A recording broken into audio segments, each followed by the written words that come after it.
धूप ज़्यादा है। हाय गाइस, कैसे हो? आशा करती हूँ सभी अच्छे होंगे। और आज है हमारा मेकअप का दूसरा दिन। तो हम दोनों जा रहे हैं, बहन भी मेरे साथ है। और आज थोड़ा धूप ज़्यादा है तो छतरी लेके आए हैं हम लोग। तो वहाँ जाके क्या क्या करते हैं वीडियो अंत तक देखना और पता चलेगा क्या क्या होता है।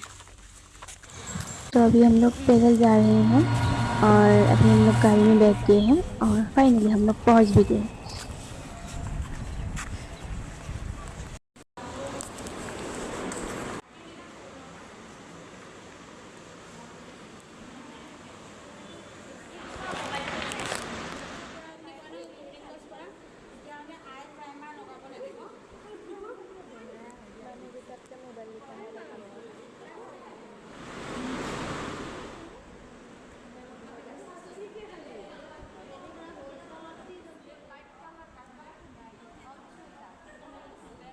ये বন্ধ কৰা মোক খোলা